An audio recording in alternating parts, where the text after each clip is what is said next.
It's Tuesday, not Monday. Feels like a Monday. It's not a Monday. In case you were wondering, it is a holiday in the States. It is not a holiday here, and I don't know if we've had in recent years such a close proximity to holidays. That's awesome. I had an American in Toronto over the weekend. Mind you, she's sort of a Canadian now and might be listening to the show. Hi, Becca. Becca's my cousin. She was visiting. She told me about a mall that I've never been to before. So I went there. Wow. I will share with you that experience as we get along in the show. Good morning. My name is Sean Shapiro. This is Ask a Traffic Cop, that show on the internet that answers your traffic and police questions. Hosted by me, a police officer with the Toronto Police Service who works at Traffic Services, specifically in traffic safety programs, which is where I'm sitting right now. If you have questions, we usually have answers, but not always. Just putting it out there right away. There's some things I just don't know about. Other things I know lots about. And how do you ask us questions? That is a fantastic question. We are currently broadcasting on TikTok, YouTube, Twitch, LinkedIn, Facebook, Instagram, and Kick, and Twitter. If you're watching on Twitter, we can't actually see your questions. It's a one-way portal to you, so you can see us, but we can't see you. So if you'd like to join the conversation, please go to trafficcop.ca, where there are links to all of the platforms where we are currently broadcasting, and you can join in. If you're coming in through TikTok, please put a please put a Q in front of your question so we know it's a question. Otherwise, we're going to assume it is banter. That happens a lot. So if you've got questions there, JD is back in the house. He's in the house? In the office? I don't know. He's here. He was on vacation, and my wife had stepped in. My wife is now on vacation, and he is here taking care of business. So he will take your questions, cut and paste them into the box that allows me to put them on screen. Right. And what do we have here? We have Mike, who is here. This message came in before the live even began. How far before? Well, before 10. That's all I know. Michael says, there was not a live yesterday, Monday. I am likely to drive in the mornings and miss lives from now on, catching replays at some point. That is sad. But you know what you can do? If you use the YouTube Music app, you can actually get all these episodes on their podcast player, because we flag these as podcasts. I got to make sure they're all up to date. Good morning to all of those who are coming in. Let's see here. We have a question regarding Underglow. We've got a question about how to become an auxiliary. Oh, we talk about employment all the time. An auxiliary is definitely something I can talk about at length. I was an auxiliary. Now, if you are wondering about Vision Zero, let me tell you all about it. Vision Zero is just something we talk about every single show, and today is no different. Vision Zero Enforcement Team is a group of dedicated officers that go and focus their efforts on one specific area, or actually two specific areas in the city. They have divisional boundaries, they pick two of them based on data, and then they go enforce. That's right, they give tickets, not hugs, and that is to change driver behavior one ticket at a time. So what do they focus on? They focus on the big four, and that includes speeding, aggressive driving, distracted driving, and impaired driving. And today that is occurring it's occurring all over the city in terms of the violations, but in terms of the enforcement, they're in 14 Division and 55 Division. Those are neighborhoods like Christie, Ossington, Annex, Little Italy, the Beaches, Riverdale. Where else? East York, Danforth, places where real people live, work, and play and deserve to be safe. And that's why we tell them we're there. We tell them so they know that we're focusing on them. It's important. It's absolutely important. Let me close this window, and we shall move on. If you have questions about anything, it's the time to ask, because tomorrow we'll be here again answering them again. Well, it's still time to ask. Try and get in. Not everybody gets through, and that's because it gets busy. Now, we may or may not be joining the Jerry Agar show tomorrow. It depends if he is back, I think, unless Mark Tui wants to jump in again. But either way you cut it, we will be talking about stuff and things all day, every day, and sometimes live. All right. How often do you go live? This is Hannah Nicole asking the question. We go live Monday to Friday from 10 to 11, usually. But when we join Jerry Yeager on News Talk 1010, we go live early by 30 minutes because we want to be able to ensure that we give you an hour on all these platforms and give his audience an extra half an hour, which means it's an hour and a half live when we go live on the radio. But Monday to Friday, how do you go wrong? Unless it's a holiday on Monday and I don't come to work, which is what happened yesterday. Instead, I went shopping. So maybe we can talk about this because it's bugging me. How is it that we have the Toronto Premium Outlets, a mall with the word Toronto in it, that's not in Toronto? And I only found out about it over the weekend when my American living in Canada cousin came in to town. Well, I guess she's Canadian too. Yeah, dual citizen. And yeah, I just found out that there's a mall that's awesome and it's not in Toronto, but it's called Toronto. So I was there yesterday. I spent too much money on kids' clothes. That's obviously not for me. Okay, let's talk about the underglow lights because that is a question from Shikari, TGX Shikari. Are underglow lights for cars are illegal? Question mark. I'm reading verbatim, and then I try and auto update and correct, and then I end up messing it up. So I'll just read it verbatim from now on. It'll sound like what it sounds like. The deal is that they're not specifically illegal. There is no underglow light law. But when you install them, if they're installed properly, all you should see is the reflection of the light off the ground, an accent light. If, however, you do a bad job or installing and bulbs are visible and projecting outwards, that's a problem. You cannot have light directed forward or back in specific colors. Inside, less specific, but the deal is that if you are projecting anything other than white or yellow to the front, it's a violation in the improper headlights. Or if it's red light, it can be red light to the front. These are all rules. Blue light if you aren't a bus or a snowplow or police vehicle. So there's a bunch of rules that you could be violating if you do it improperly. To the rear as well, you can only project amber or red to the rear. So you have a whole bunch of problems if you're doing something different other than that. Matthew Amos says, hey. Hey, Matthew. What do we got here? Scrolling back. Okay, Hasib wants to know about becoming a member of the Toronto Police Auxiliary, I guess Auxiliary Anywhere, which means it's a great opportunity to talk about the employment unit and what's going on with our service. So if you are interested in becoming a member of the Toronto Police Service, or any service for that matter, check out their employment pages because that's where all the jobs are posted. Now, we just had an intake or a hiring where they were looking for volunteers. Now, these are positions, positions that are listed, whether you want to become a police officer. All the information is there. If you're a police officer somewhere else and you want to become a police officer here, lateral hires, we look for those. Special constables, not quite police officers, but they're civilians with expanded powers of arrest, and they're fantastic. They're new to us. We used to have a job called court officer. I was one of them. We were specific to courthouse security and prisoner transportation, as well as some work in the prosecute. I guess it's the liaison office, moving files and whatnot related to court cases. But now it's been expanded, and special constables can do so much more than just be in the courts. And I should say there were amazing. The courts itself was an amazing career. I was there as a part-time court officer, as a supervisor.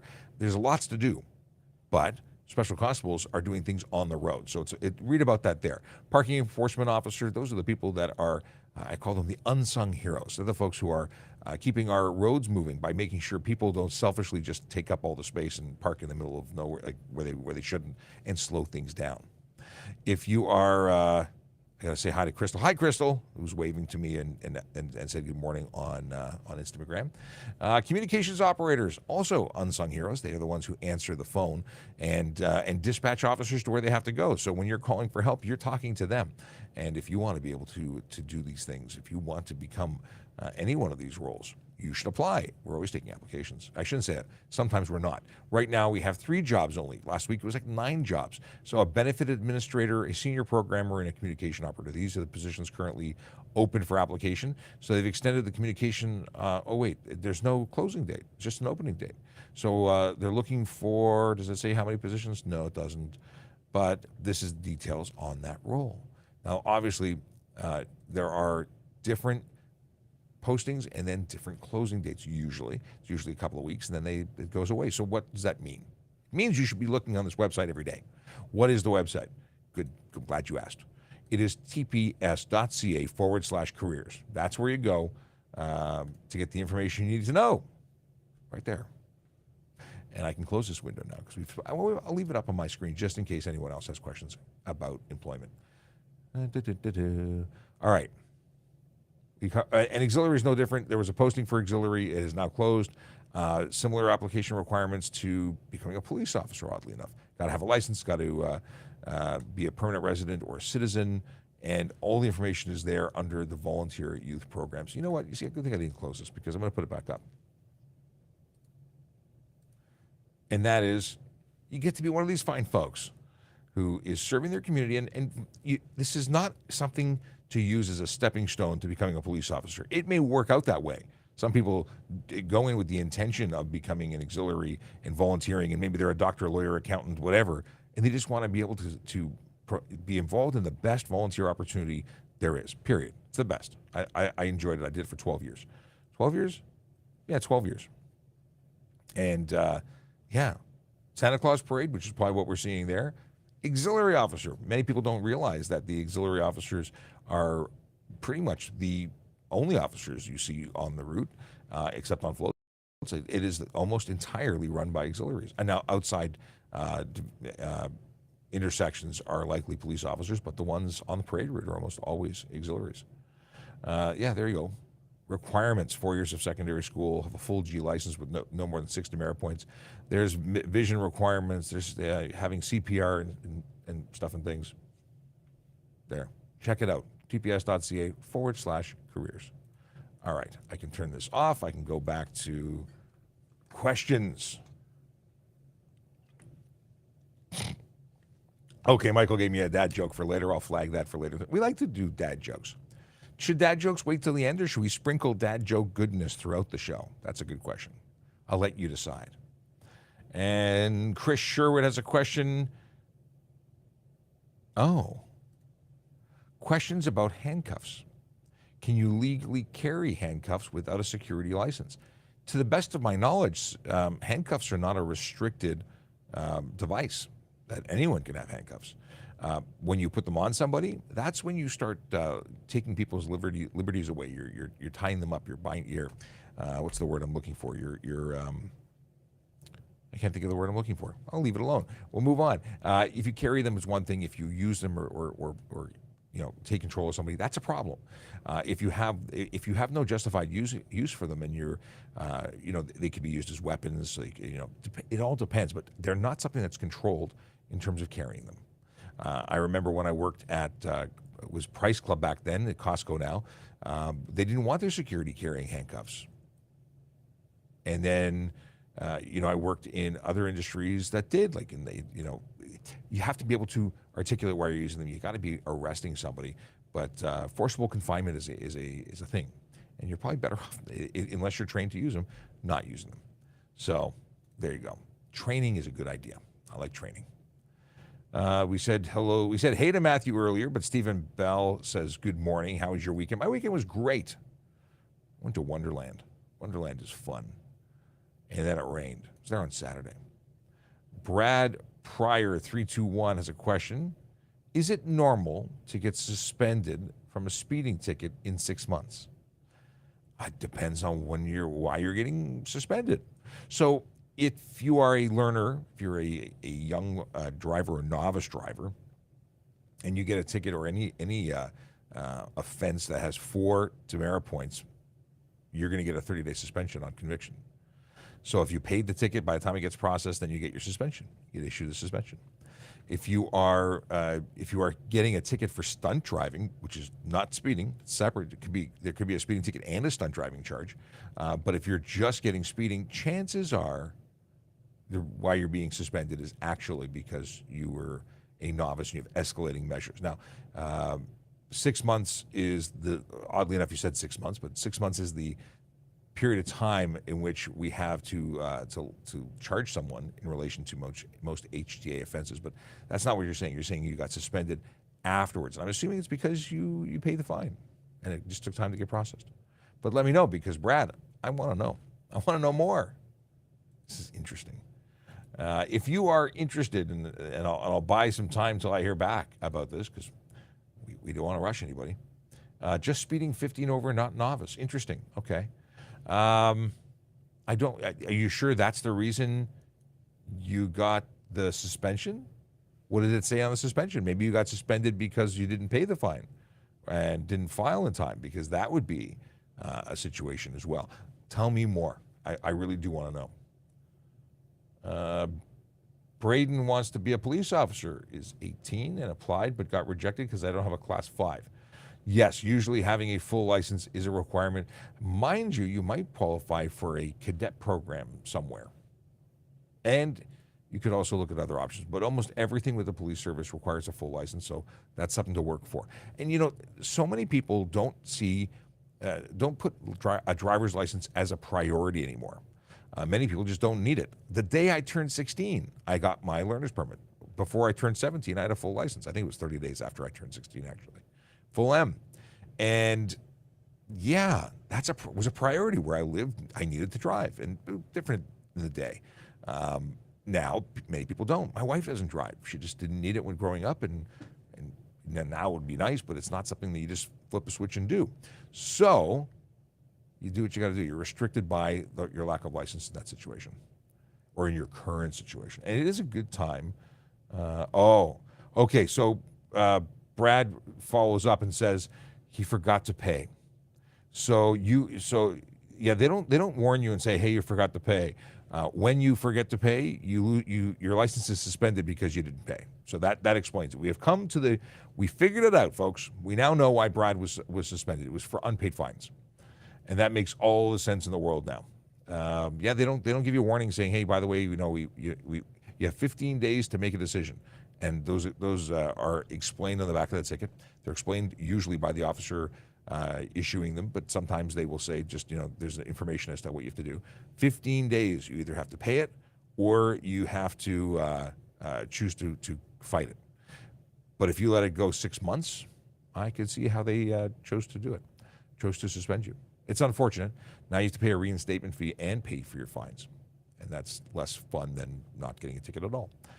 What do we got here? My wife says good morning. Good morning to my wife and to all those, you know, occupying the home at the moment, because that's where they are. Matthew wants to know if I've seen any new movies. Actually, I have. I saw Elemental, which I thought was really cute. I saw it with the kids. And I saw, what else did I see? I also saw another movie. It was on Nimona. I watched Nimona on Netflix, both of which I enjoyed. Both of which were animated, but they were very entertaining. If you've seen either or both of those and have differing opinions, please let me know. Audio is a little laggy today. Don't know why. I cannot say. But thank you for the feedback. Yeah, if you're having audio, video, or issues, please let me know. I'm always interested. Not that I can do anything about them sometimes, but I do like to know. We are constantly trying to ensure the best quality audio, video, etc. But we have been having some issues when it comes to audio and video, because we're having, I think, issues with our connectivity, with our bandwidth, and that's a problem because we've I guess more people are using more technology on the same pipe that we're on. Matthew wants to know, how many guests do you on your shows? How many guests do I? What do you mean, Matthew? Generally speaking, I have two things. We do a show here where we have some friends that guest or jump on, but the Ask a Traffic Cop is primarily me looking at you, answering your questions. And then when it comes to actual shows, like podcasts, then it's usually one or two people that are on. And we have a podcast called TPS Traffic Jam, and we've got one in the can, and we're waiting for a few to be recorded. So new episodes coming out soon.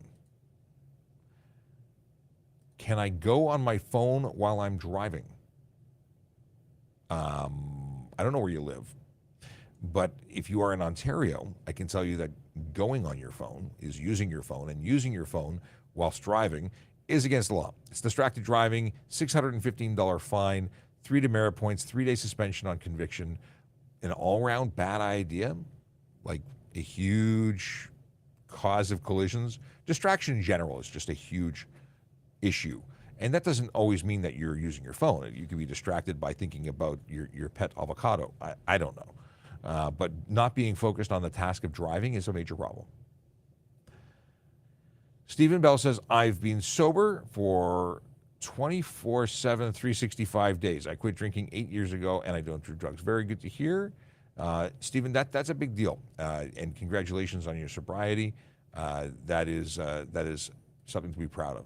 A lot of people have issues with substance abuse, and alcohol is no different. It is something that is abused, and it takes a lot of work, a lot of bravery. So thank you for sharing that. We have here, what are the rules to drive around, one second, streetcars and streetcar tracks in Toronto? Neha wants to know. I'm not sure I understand your question, though. Streetcars, if the doors are open, you can't pass them. You're supposed to be, I think, 20 meters behind the rear door. Obviously, if it opens up while you are already there, it pulls up on you. There's nowhere for you to go, but you don't move. You can't pass the open doors because you can be charged under the, you can be charged. We can issue you a ticket. But in terms of streetcar tracks, I don't think there's anything in particular, other than the fact that there are some that are bypasses or that they're not on the road. They're on their own track section. Like is it Bay Street? University Ave has it. You can't drive on those tracks. They're separated and bad things will happen. But more than that, what are you looking for? Let me know. And good morning from AJ the Awesome, who wants to know, do officers and firefighters actually not like each other, or is it just a movie trope? I'm sure somewhere at some point there was a thing. Maybe it started in a softball league or what. Here it's not. We work hand in hand with fire and paramedics all the time. Fantastic people. We're all people just trying to help other people. Good humans doing good human stuff. Speaking of good humans, this is a fantastic opportunity to talk about a Harley Davidson that's being raffled. Oh yes, it is that time. It is that time to mention that if you would like to increase your odds of winning from no odds to odds, you should buy a ticket. They're $20 for one, $3 for $50, or $8 for $100, and it gives you an opportunity to win a 2022 Harley Davidson Touring Street Glide, which the funds from this raffle go specifically to Special Olympics Ontario. The website to go to is harleyraffle.ca. You can also go to the trafficcop.ca, where I have a link to this website. And yeah, I bought my eight tickets for $100. It's the best deal. If you buy before July 5th, which is tomorrow, there's a draw for a $500 Harley Davidson gift card, the third and final early bird prize. So there you go. This is a good reason to buy today. You've been given the opportunity to increase your odds not only of winning, but winning an early bird draw, which, by the way, if you don't want to buy them, I get it. You want me to win, and I'm totally okay with that. Totally. Okay, moving on. Someone said, who was it? It was Matt, who says, I like all movies. I'm a movie guy. I like all movies too. Who's watching The Witcher? The first half of the new, or the latest season came out. I also dipped in for, I think, half an episode into Jack Ryan, so that's good. I really enjoy the first one, so I'm hoping this one is as good as the previous series or seasons were, because I enjoy that stuff. Underage driving on property, is it legal? Is it on your property? I guess your own property. A squirt gun with a reindeer is an interesting username. But underage driving on your property, is it legal? So age aside, there is no charge that I can lay against a person who is driving without a license on private property. It doesn't exist. There's just no charge for it. If you're talking about dangerous driving, that's a criminal code offense, and that does apply anywhere. If you're stunt driving, that does apply on private property as well. So if you're not doing dumb stuff on your private property and you're just moving the car, can I charge you for it? No. Is it a good idea? No. And the reason being is, if you do cause damage to that vehicle or anything else, you're not covered under insurance. The insurance company will not insure, little Bobby for driving the car, even if it's on your own lawn. Bad idea. Okay. Gary, did I press the right button? No, I did not. But it worked out, because Stephen Bell wanted to thank me and all first responders. Without you guys, we would be lost. So thank you all for your service. Thank you very much, Stephen. I appreciate it. We have, this is the question I wanted, or are side-mounted front plates legal? And I think I should clarify or specify, off-center is probably a more accurate description, like a tow hook adapter or putting it on the left or right side of the car. The rules say that you must, the act, the regulations say that you must have your license plate mounted in the front of the vehicle in a conspicuous place. But many, many vehicles came factory with an off-center license plate mount. It was commonplace. Having a dead center isn't a requirement. But when you say side-mounted front plates, you could not have that on the side of the vehicle. Just making it. I know you weren't thinking that, but I figure I should, you know. Matthew says, I saw the new Flash and Transformers Rise of the Beasts. Okay, Matthew, you have to give me your feedback. I want to see both of those. First of all, the Flash is said to have the best Batman of all time, so I want to know about that. Keaton is back as the Michael Keaton's back as the Batman, and I think he might be my favorite Batman. And Rise of the Beasts, I've heard mixed responses, so I'm curious of what your feedback is on the Autobots. Seriously. Boom, boom. And am I looking forward to the new Mission Impossible? Yeah, I must say I am. I'm not really tired of the whole franchise, but I'm not racing. I'm not like losing sleep over it. I do want to see it. Okay. Jordan wants to know if you can be a detective without having a degree in criminology and having experience in patrol. Generally, you start on patrol. No one's going to take you in the detective office out right away. You gotta cut your teeth and learn how to be a cop before you can become a detective. And it's different in every jurisdiction. Like you go to the NYPD, you become a beat cop, and then you apply to become a detective later. Hey, look at that! I beat the question to the screen. I was actually just looking over my shoulder. Okay. Oh, I didn't intend to press this, but I did anyway. Why is it not okay for me to? Oh, why is it not okay for some not to wear helmets while others can? For religious reasons. Why? You've answered the question. It's for religious reasons. Why is it okay for us to say someone cannot participate based on choices they don't have? You can't expect them to give up their religious beliefs and just because they want to ride a motorcycle. And that's what we did for many, many years. Other provinces had already set the standard by making it lawful or giving a religious exemption to some riders. So that's why. Because they were being excluded because of their faith, because of the requirements of their faith. And this exemption allows them to participate in something that is fantastic and fun, and albeit dangerous not to wear a helmet. It's a choice that has been made, and they have been given that exemption. And I'm glad that they can participate. A lot of people, a lot of fantastic people who were just excluded. I don't like exclusion. Are we all about inclusivity? And it is safer to wear a helmet. But you don't have that option. It's a circular thing. That is the reason. Okay. Oh. Are there any courses that would benefit my goal in becoming a police officer? We've not talked about this in a while. I'm glad you brought it up. So here's the thing. You can take courses to become a police officer. In fact, that's what we do when we hire you. We send you to the police college. We send you to the Toronto Police College, then the Ontario Police College. And that's where your police training comes. Do you need training at a college for police foundations? No. Could you become an accountant and become a police officer? Yeah. And then you come to the police with all these skills that nobody else has because everybody went to the same school and took the same course and got a check mark beside their name. They went to school. Now, I'm not slagging anybody who has gotten a foundations program. I went and got my foundations after I was a police officer. It was an accelerated program. Why not? Learning is good. But if you have the interest and the drive to go and do studying outside of policing, I think you make yourself a better applicant. We would rather have, I think, and maybe it's not fair to say rather, but certainly we would benefit from having someone who's an accountant because there's something called financial crimes. They happen. And someone who understands numbers and bookkeeping, they'd be a real asset. Just saying, you can get any kind of training. Just continue your training. Just continue your education. Any schooling is good schooling.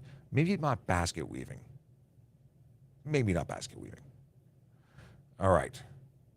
Spadina, here we Michael says, Spadina, St. Clair, Queens Quay have separate streetcar tracks, all of the above, plus Bathurst have island stops where traffic can pass right of the island, whether doors are open or not. Yeah, and that is a good point to bring up. Every intersection, every area is going to have slightly different things. You can't pass by the doors of an open doors of a streetcar in the areas where you think it's obvious, but where they're servicing a stop at the sidewalk. Where they have an island or servicing in the center, that's a different story. You're not required to stop for those. It's all about pedestrian safety, vulnerable road user safety. Many people disagree and think it's for other reasons, but it is. It's about safety. Okay, scrolling back. University. Okay, we're still talking about streetcars. Okay, moving on from streetcars. Is the officer allowed to stop me from being on my phone on a traffic stop? What do you mean? Like, are you having a conversation with your cousin Fred and talking about life in the universe and everything, and the officer's trying to conduct a traffic stop and you're ignoring them? Then yeah. If you like put the phone down and deal with the traffic stop, we'll have you on your way. If you're, because you need to be responding to the officer. You can't just ignore the officer. That'd be rude. But they can't forcibly turn off the phone. But I will tell you that I'd just find more tickets to write for you. If you're going to ignore me, I'm gonna start inspecting your car. It's a bad day at the office for you. But forcing you to stop you from being on the phone, you can live stream it if you want, as long as you are responding to the directions of the officer. We have cameras. You can have cameras. No big deal. What are the fines, Alex Reed, for loud exhaust and flames and modifications? Well, that is very open-ended, and it really depends. The loud exhaust is unnecessary loud noise, $110 under the HTA. That is an easy one. When you start talking about flames, that could be environmental, depending on how they're getting the flames. It could be improper muffler or exhaust system. The modifications, most modifications that are illegal in relation to exhaust systems are the removal of your muffler or your resonator. So if you have an improper muffler or exhaust system, there's going to be charges for that. And they're usually about $110. That's the average, consistent dollar amount. There's always things that go up and down from there. What do we have here?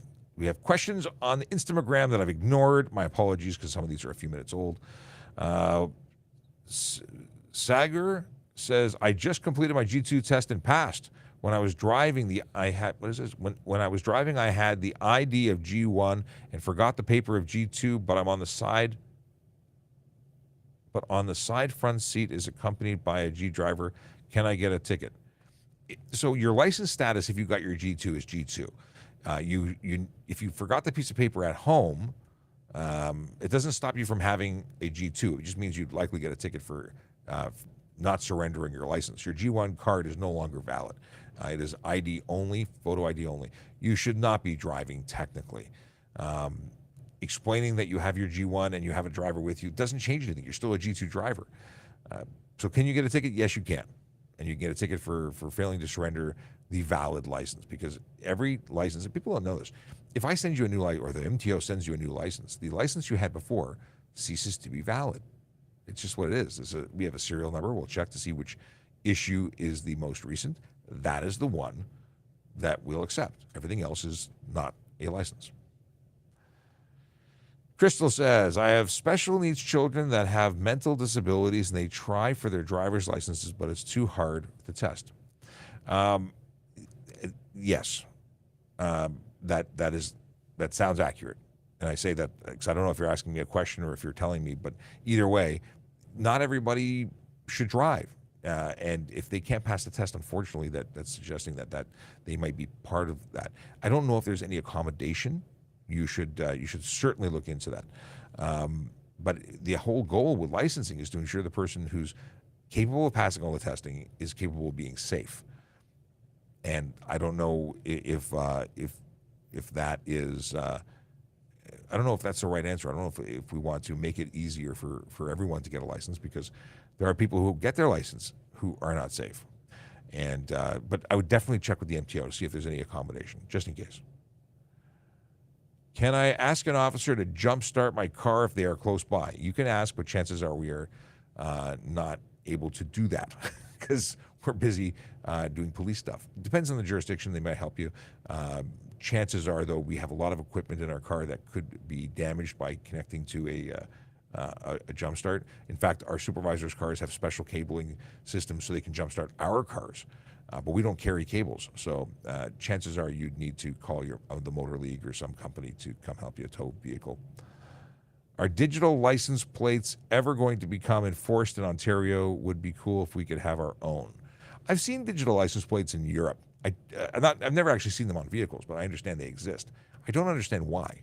Why would you need a digital license plate? I think there's too much room for poor behavior. That's what I think. But if there's a really good reason to have it, I'd love to know why. What is the maximum speed limit for scooter/Vespa without license plate? The maximum is 0. A scooter, a gas-powered scooter Vespa, is a motorcycle, or at least it is for the purposes of operation on our roads, requiring a motorcycle license. So you need motorcycle license, license plate, and insurance in order to operate them at all on the road. There's no, if it goes slow, it's okay. A lot of people think that small motors, small engines make it legal. It does not. Radix says, good morning. Do pellet/BB guns have to be stored in containers while in a vehicle? There's no rules specific to the storage of a pellet gun. However, and I can tell you from a story of my childhood, it is a really good idea not to be having them visible, because nobody knows that they're pellet guns or airsoft or whatnot. So you should carry it in a bag or a container, and it should be in the trunk.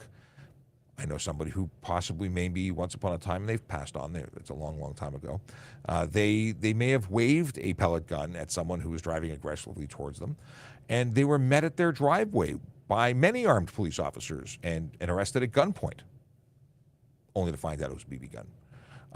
And then they received charges in relation to said BB gun. And yeah, they are very, it was a bad day at the office. They had a firearms ban for like 10 years. Not that they were going to ever get one, but there you go. Question about, what if I have the rentable electric scooter? What's a rentable electric scooter? So if you are in the province of Ontario and you have something that complies, a scooter, an electric kick scooter that complies with the pilot project that's currently in effect, which means you must be in a municipality or jurisdiction that opted in. Toronto's not one of them. So those scooters are not permitted anywhere in the city of Toronto, regardless of speed.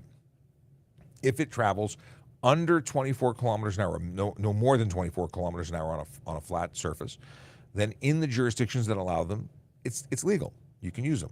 And you have to wear a helmet if you're under 18. You have to be 16 to operate them.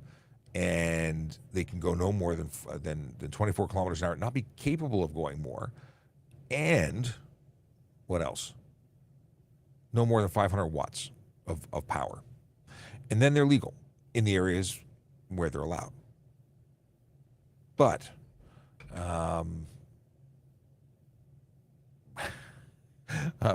so that's I just got a message saying there's a lot of messages on Instagram. I just got it. If you're watching on Instagram, use the question and answer button, because otherwise I won't actually see it. All right. Moving along and back to other questions. See, I don't get a lot of questions on Instagram. So thank you for those who are on Instagram asking questions. And sorry to everybody else who had to wait for them, because everybody feels bad when they have to wait. Everyone wants answers right away. And Instagram, you got a whole load of them right there. Let's see. How transferable are police skills? Interesting question. Could you be an officer in Ontario and transfer to Buffalo PD or a further country besides the States? Very interesting question. Well, let's start off with Ontario to Buffalo PD. The Buffalo Police Department, as with most American police services, or states, I should say, require you to be a citizen before you can apply, or in order for you to be sworn in. Once upon a time, there were opportunities to become police officers, and certain states do allow Canadians. Like if you want to become a highway patrol person in Alaska, I believe they will take a Canadian. That they don't have a requirement for Americans. In fact, nobody wants to work in the cold, so they actively recruit Canadians. So the skills are transferable to a degree, but the laws are completely different in the United States. So much is different. And we're going to have to get some American police officers on the show to talk about this very topic, because you look at the Criminal Code of Canada. That's a federal law. That's all of Canada is governed by the Criminal Code. So murder, same everywhere. Theft, same everywhere. Really easy to understand. When you get into provincial acts like the Highway Traffic Act, different in every province. Okay, so knowing that, you would think that the states would be similar, but it's not. In the United States, federal law is stuff like mail fraud, and but murder is a state law. Totally different. So you'd have to be retrained. And I actually spoke to a Washington State Police Service once upon a time, because they had the most incredible advertising.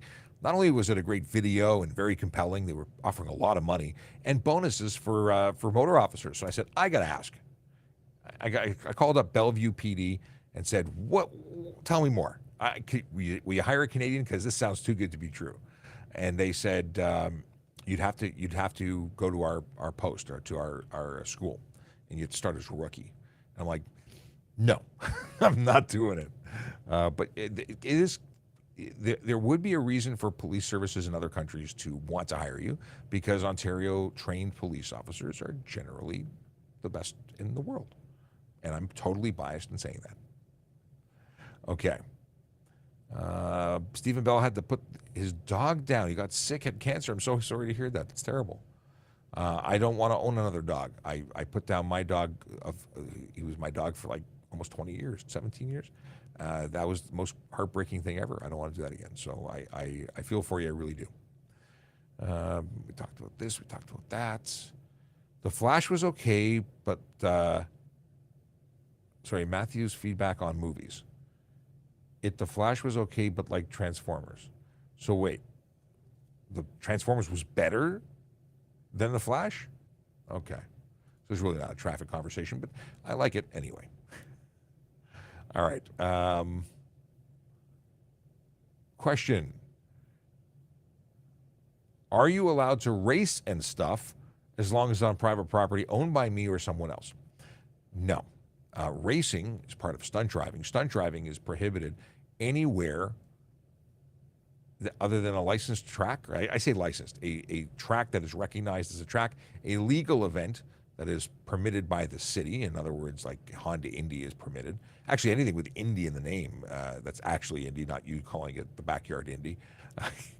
Important to say, because someone's going to try that. But yeah, there's reasons. Racing is not permitted in a farmer's field. It is not permitted in your backyard. It's not permitted on private property owned by you or anyone else. Has to be a proper place. And there are ways of getting it properly permitted, but chances are that's not what you're doing. Okay. Logan, is there a law for cyclists to be on the sidewalk? There's a law prohibiting it. It's bylaws, so it's going to depend on the municipality and what their rules are. When it comes to cyclists in the city of Toronto, they are not permitted to be on the sidewalk unless they are under the age of 14, meaning 13 or younger. It used to be based on tire diameter. That changed a number of years ago, although I don't remember what year it changed. I think it changed primarily because people bought a lot of small-wheeled, tired bicycles, like folding bikes, and then the issue became age, not diameter, because everyone had small diameter bikes. So that's the big thing. And you can't ride in crosswalks. Okay. We talked about this, we talked about that. Scrolling. Hey, if you're looking for information, while I'm scrolling for questions, I will bring this up. If you're looking for information on stuff and things, more specifically stuff and things like, I don't know, where to get all of our social media, go to trafficcop.ca. If you're interested in contacting me, trafficcop.ca. If you'd like to see some of the shows that I've appeared on and other content, like Totally Useless Information, which is, by the way, a phenomenal podcast. If you are interested in, making a report online, starting a collision report if you're a cyclist or a pedestrian, I'm pretty much reading here. Renewing your license plate, driver's license check. Like if you're going to loan your friend or cousin Bob your license, not your license, that would be illegal, your car, and you want to make sure that their license is actually valid and not just the old version that they never destroyed after getting a new one. Yeah, that happens. Make sure they're licensed because you are actually responsible. You're the person permitting them to operate a motor vehicle, namely your motor vehicle, in contravention of the law. Can't do it. And Mike Liebman is calling me, and I can't answer Mike Liebman's call because Mike Liebman is an auxiliary. He's an acting staff sergeant right now. But Mike, I'll call you back. So information on cycling in the law, riding an e-bike, e-kick scooters. Hey, want to buy a car? I got one. No, I don't have one. Not for sale anyway. But if you want to check to see if it's stolen before you buy it, there's a great website. It's CPIC. It's I believe that's the RCMP that hosts this, and they check a database to make sure that you are not buying a stolen vehicle. New residents, or whether it be moving from another country or from another province, rules for for driving here. Good to know. And if you wanted to, let's say you got pulled over. Let's say you were stranded at the side of the road and some officer helped you, and they just did such an amazing job, and you wished you could talk to the chief and give a compliment. You can even do that here. So yeah, trafficcop.ca. Nav has a question. Can police cars chase motorcycles? Yes. Do we? Depends. It all depends. Safety of the public is our number one concern. And we're responsible for everything we do. So do we want to chase a dum-dum who doesn't want to stop? Chances are that dum-dum is going to get killed. Why? Because they're going to lose control because they're not as good a rider as they think they are. So will we push someone to that point? No. Chances are when dealing with a motorcycle, we're going to do as much as we can to identify the vehicle before we even turn on our lights. And then we'll just arrest them later. Chasing them is not the best option. Can we if we had to because there was a really good reason to do it? Then we'll do what we have to do. If you have a driver's license classification, like GM2, does the zero alcohol for the M2 apply now when I'm driving my car? I have my G license for many years. The question that you have is a good one, and the answer is a simple one. The zero BAC requirement, blood alcohol content requirement, applies to the M2 portion of your license. So when you are operating a motor vehicle, whilst you that you have a learner's designation for, you are required to maintain a zero BAC. Same thing for commercial motor vehicles. If you drive big rigs, you must have a zero blood alcohol content. But when you drive your personal vehicle, you should have a zero BAC. You should always have a zero BAC. But the law says you can have up to 0.049. Now, 0.49 because at 0.05, you're going to get a suspension if you're pulled over and you blow an alert, a warn. If you blow it used to be warn, and then fail, or that will be when you get arrested and you get taken for a secondary test with a qualified breath technician. Either way, the M2 portion does not apply to your G portion. And I've been told that the ministry is telling people that it does, and it doesn't. They're wrong. But that doesn't stop people from giving information that's inaccurate out. Okay. I have a lot of, what is this? Can I, Matthew wants to know if he can get an autograph. He's an autograph collector. I have an art, what is it? I have an art show. We had an art show. There's autographs in Guelph, large collections, including actors, politicians, athletes, models, and he wants to expand his collection to law enforcement. All right. I've never been asked for my autograph, but that you have a very complete, because here's a very complete list of, no, it doesn't even show. It just goes ... You have a lot, you have a lot of people in that list. I've not ever thought about giving an autograph. I'm sure I could help accommodate. Send me a DM. I'll see what I can do for you. Logic 101. Are bicycles allowed on the DVP? I saw one last week. Absolutely not. It's a controlled access highway, not permitted for vehicles that don't qualify, and bicycles do not qualify. E-bikes do not qualify. Must be a motor vehicle. Must be a motor vehicle capable. Used to be over 50 cc, which is probably why there's so much confusion as to why people think that under 50 cc is legal on the road without insurance. No, it was a requirement for controlled access highways. And now, let's see here. Requirements. Controlled, I want to see if it's easy to find. Access Highway, Ontario. Proposed amendments to the Traffic Act. Two key characteristics from a safety perspective must be a high enough speed to keep up with traffic, with maximum speed 100 kilometers an hour. So it doesn't say, does it say here?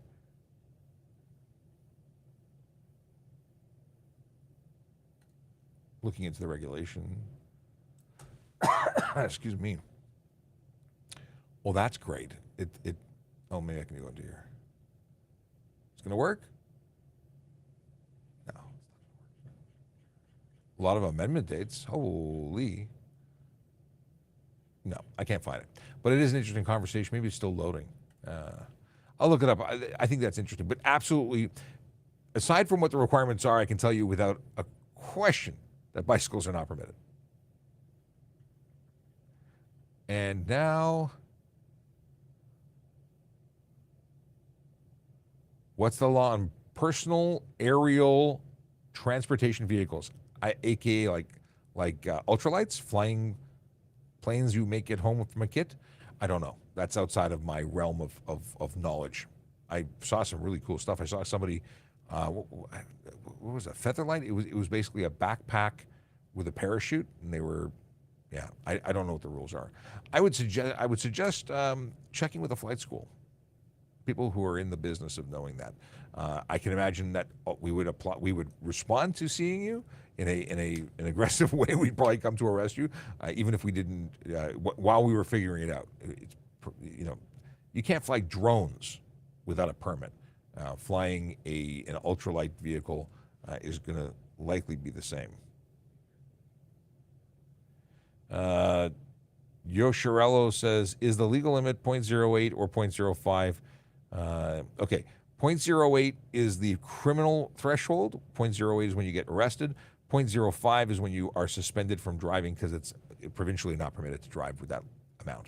Oddly enough, not oddly enough, but you may not know that if you have a 0.05 blood alcohol content up to 0.079, you cannot supervise a driver because you have to be capable of driving, and you're not at that level, according to law. Question. Let's look at this. Is it okay to drive your parents' car as a G2 without insurance, but my parents have insurance, but I'm not on their policy? If you live with your parents, your insurance company is going to say no. From the perspective of the police, you're a licensed driver driving an insured vehicle. Catch what I'm saying? We don't control the arguments between you and your insurance company, who may choose not to cover you in the event of a collision. If you live with them, your best bet, and the suggested way to do it, is to be added as an occasional driver for a nominal fee. Not only does it build your experience rating with an insurance company to help you get lower rates in the future, it's covered. You get into a collision, you're covered. You're a G2 without insurance in your name, chances are they will not cover you. And then you crack up mom and dad's car, and they decide not to cover the claim. They'll cover the liability, but not the claim. Stephen Bell says, I feel sorry for the officers who have to work in this heat with all their gear on. Me too. Hot days were always hot. Hydration is key. Okay. Hey, Sean, I have my G1. My dad has a G license. Am I required to be co-insured if I'm practicing with them on the main streets? This is different than the last question. You're a G1 driver, and a G1 driver is being directly supervised by a qualifying G that has 4 years experience. And in that scenario, you don't have to be insured on the policy. The vehicle is insured, and the licensed and insured party is supervising you. You can certainly notify your insurance company, but there's no fees to let a G1 driver drive. When my wife got her G1, I called them. They said, thanks for letting us know. We'll note it down, but it's not actually a requirement. So it could be different for an insurance company other than the one I'm with. I doubt it would be, though. Is there really planes flying over the 401 to catch speeders? Yes. Yes. That is actually a thing. Usually in rural areas, less so in the city of Toronto, but that's absolutely a practice where the used to be painted lines on the road, and they'd have a stopwatch. The observer would monitor, and they'd start the stopwatch when you cross the first line and stop the stopwatch when you cross the second line. They'd do some math, and they would know your speed. Now they use computers, and they can just pinpoint and mark it on screen that gets the speed automatically. So they're magic, but I don't think that's very common in the GTA. What was your favorite festival to patrol in Toronto? I as an auxiliary, I used to do all of them. It was Pride every year to support my friends who celebrate, Pride, and I was the Jazz Festival and everything. They were all great. I don't think there was a festival that was a bad festival, and the ones with the best food get my vote. My son is a newly minted G1 driver. What are the rules with highways? You can only go on a highway with a speed limit over 80, except a few that are exempt. But you cannot be on a 400 series highways or any highway with a speed limit over 80 without a licensed driving instructor. That is not you. That is someone who works for something like Young Drivers of Canada or whatnot, a truly professional driving instructor. That is who must be supervising on the highway. The only exemptions, again, are a few highways listed in the handbook and on the website that specifically are because there's no other route in and out of the area where you live. Jordan Campbell has a question on Instagram, and that is, can you go 10 or 20 over the speed limit on the highway? Not legally. If you go 10 or 20 over the limit, you are entirely responsible for what happens next. If you're pulled over, if you're caught speeding, you can be charged. There's no legal permissible leeway or no, nothing. You're entitled for, and I've stopped people for 20 over. 10 over, unlikely that I'd stop someone for 10 over in a 100 zone. 20 over, absolutely. There's no reason for it. You're not legally permitted to, so don't do it. I don't speed at all. I set the limit on my cruise control, and I have a very relaxing drive to work every day and home again. Let's see here. Okay, I see. I now see on both TikTok, and Carolina's on both of them. I gotcha. I figured. I see your it's actually the best place to be is on the other side. So you moved over. Instagram is the less busy place.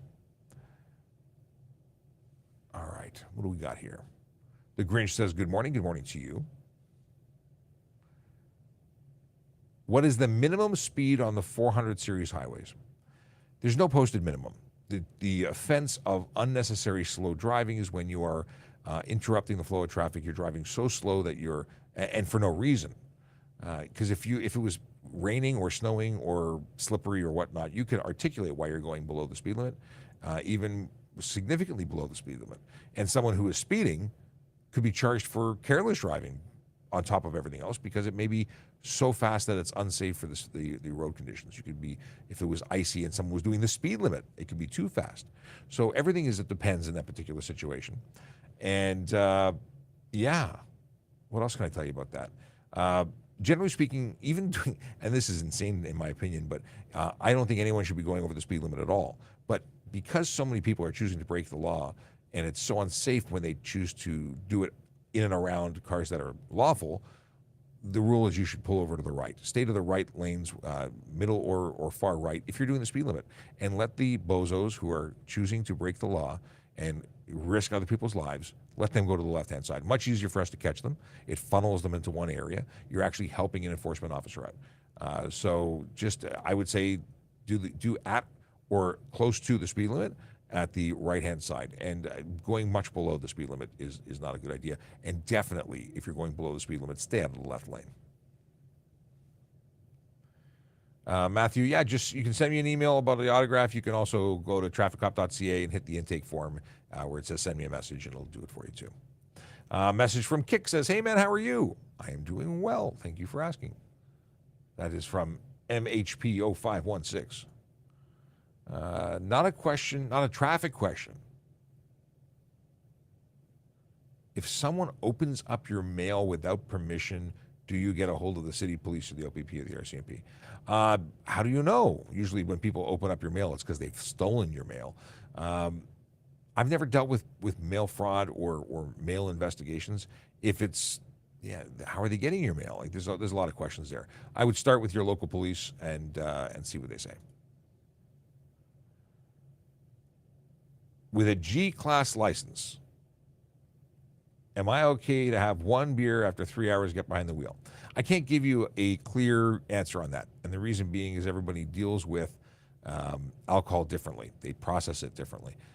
You may feel impaired after one beer where somebody else may not. So I can't give you an absolute answer. In terms of being charged with over 80, you're probably with only one beer, probably okay if that beer is a regular serving and not 3-gallon jug. But that doesn't mean that you're not impaired. And really, that's the big thing, because impairment can happen at any point in time with any amount of alcohol. And if you add drugs to the mix, you actually multiply the effects. Can you remove the rear plate from your vehicle if you have a trailer behind it blocking it? What? Why would you remove your rear plate? You still have to have a plate on your vehicle. Even if the trailer is blocking it and the trailer is plated, the vehicle has to be,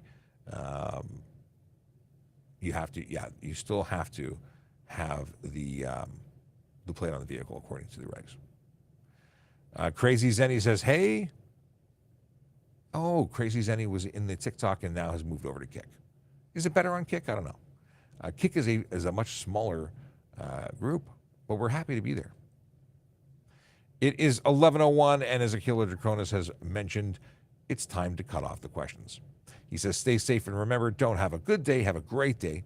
Thank you very much. Now, I did have some questions that popped in because my wife didn't threw in the 11 o'clock reminder for everybody at the official 11 o'clock and 9 seconds. But here's a question from the Grinch. What is the rule for headlights and when it's raining? I was traveling to Bass Pro on Saturday. It was raining so hard I couldn't see anyone around me because the lights were off, or lights off and four-ways on. So four-ways are a big pet peeve for me. Four-way lights, the four-way hazards are not for people driving. They're for people not driving. They're for hazards that you need to avoid as a driver, to drive around. They're for stopped vehicles. And people who put their hazards on because it's raining, well, gee whiz, man, I can find out it's raining too because I have windows. That's not helpful. What you should be doing if you have zero visibility is pull over and then put your hazards on. But don't drive around with your hazards on. That is not what's supposed to happen. That is not an effective use of them. And we really like it to stop. Even tow truck drivers, if you're towing a vehicle, those flashing lights above should be off. While you're hooking them up, they should be on. But alas, people do all sorts of things. Is there a charge for it? Not particularly, other than the fact that they might be involved in a collision because of it. Can an American car YouTuber film a video with a car in a dealer inventory and drive it a bit on dealer plates? Can an American car YouTuber? It's a demo car. I don't know about are you talking about the laws in America when they're in America? I don't know. In Canada, if anybody takes a vehicle for a test drive, they're covered as part of the fleet vehicle. They can be given the opportunity to have it for a test drive. I don't know if there's a restriction as to how long the test drive could be. I've been given a vehicle overnight for a test drive. I was looking to buy a vehicle. I don't think it's so strictly that it cannot be used for vehicle reviews. Now, manufacturers have manufacturer plates, and that's different. They have different types of plates, and they have fleets of vehicles for the press. If someone gets caught, I know I'm going overtime now, but if someone gets caught driving a 250cc dirt bike without a license, someone with a license, would they get off with a warning? If a police officer pulls someone over with a 250cc dirt bike on a road without a license, they're getting charged. There's no warnings, not in my book, not in the city of Toronto. I don't know what they do outside. You're not only uninsured, unlicensed for the road. I would definitely not. Because you can't even license a dirt bike for the road unless it's a dual sport that has a VIN that's legally permitted to be on the road. So a dirt bike is absolutely, I would charge you with a whole bunch of stuff. Unsafe motor vehicle, all sorts. Don't do that. Can I get in trouble for doing wheelies on a bicycle? You could potentially get charged for careless operation, careless driving. You are covered or responsible for following the rules of the Highway Traffic Act on a bicycle. So yeah, you could potentially. Are you going to? Maybe not. I don't know. I've never gone out looking for wheeling bicycle operators. Run a stop sign in your mind. That's what I'll write. Doing a wheelie, I used to wheelie when I was a kid. I used to catwalk my bikes when I was a kid. I think we have better things to do. Now, if you're doing wheelies in traffic and causing a problem, that's a problem. Matthew says, have a good day, Sean. Have a good day, Matthew. And someone wanted to clarify about the pedal bike. And It says bicycle. Yeah. Is an officer legally allowed to lie while conducting a traffic stop? There's nothing saying we cannot lie, but for what means? Like to say you were speeding when you weren't speeding? That wouldn't make a lot of sense. What kind of lie are we talking about? Usually that relates to undercover work and things like that. But do we have to tell you the truth? I don't think we have to tell you the truth. If we're going to put it on evidence and we're going to lay charges based on it, that needs to be truthful. That's different. Okay. Nowhere near as much knowledge. What is this? Oh, okay.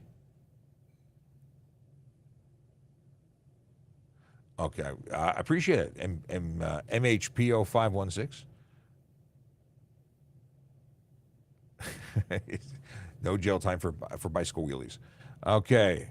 Yes, I have finally corrected my verbiage. I have been able to control myself and no longer say VIN number. Even though my entire life I grew up saying and said up until probably 2 weeks ago, VIN number. But I have trained myself to control the need to add number after the N, which represents number. So VIN, not VIN number. Yes. Can you ride a dirt bike underage on your farmland? On private property, you can ride your dirt bike or ATV. That's legal, as long as you're not going or crossing any roads. To cross a road on a dirt bike, you have to have a license. And you can cross it 90 degrees just to get to the other side. Underage persons, I would imagine, would be walking it across the street. And I mentioned it earlier on the show, but happy Independence Day to all Americans from Chase. Yes, happy 4th of July, absolutely. If you're watching, this has been my pleasure to answer questions and hang out with you guys. I've got a dad joke from Michael, and then we're going to read a couple more jokes, because I got them, and then we're going to play the traffic song, and then I'm going to go call the CBC because they're waiting on an interview. All right. Dad joke for later. The world's fastest growing city in Ireland's capital. It's Dublin every day. I like it. I was just in Dublin. Just being now, like a while ago. Friday, June 30th. Did I read this one already? Why did the ice cream become a reporter? It wanted to get the scoop. I had to take my clock to the vet. This makes sense. It had ticks. I just learned that the author Stephen King has a son named Joe. I'm not joking. He is. Joking. What is email's least favorite food? I would correct this to say the chat room's spam. And today's July 4th joke, and now we're up to date. I hung up a copy of the U.S. Constitution on my wall. I call it the Declaration of Independence. Yeah. How much longer till we're finished this, Pat? I want to get new jokes. All right. Have a wonderful day. We'll be back tomorrow. And we're just going to confirm whether it's going to be at 9:30 or 10. At 10 o'clock, we'll definitely be here. We might be 30 minutes early if we're going to meet the Jerry Agar show, hosted by Mark Toohey tomorrow, because Moore in the Morning has some kind of cold or business. So Jerry is standing in for Moore, and then we have John Moore, and then we've got Mark Toohey in for. It's a lot of shuffling going on, and yeah, usually it's every other Wednesday. That would make this Wednesday being tomorrow our Wednesday, and I have no idea if we're actually going live or not. But check us on Twitter, check us on Instagram. No, just check us on Twitter. That's where I usually post the news. Well, actually, I post it on YouTube, Twitch, LinkedIn. I think they all get the notifications. Have a wonderful day, everybody. Here is the traffic song, written, performed by someone who has a cherry tree right here in the station. Well, the tree's not here, but they bring cherries. Yellow light, red light, green light, go. Driving safely helps the traffic flow. Watch for pedestrians, look out for bikes, and don't drive like a jerk that no one likes. Yellow light, red light, green light, go. Driving safely is the way to go. Put down your cell phone, nobody needs you to text and drive on the DVP. Yellow light, red light, green light, go. Stop at stop signs, look both ways, then go. Seatbelt, save your life indeed, and watch your driving. Don't speed, yellow light, red light, green light, go. Driving safely is the way to go. Don't drink and drive or smoke some weed, because you might go to jail and not get free. Yellow light, red light, green light, go. Driving safely helps the traffic flow. I got a comment on Just Mike's comment. Traffic units are just another form of taxation. No, they're to hold drivers who choose to break the law accountable. If someone is dumb or unlawful or unsafe and they choose to do stupid things on the road, and I'm going to say it's stupid because if someone's choosing to put lives at risk by breaking the law, and these laws are based in making roads safe, then you deserve to pay money to remind you that it cost you something. It wasn't killing somebody. It wasn't hurting somebody. It cost you out of your wallet, which often hurts people more. So it's not taxation. It's holding people accountable. It's changing driver behavior. And I'm assuming if you have this opinion, you probably got a ticket because you chose to break the law. Change your opinion or change your behavior. Your opinion will probably never change. Have a good day, everybody.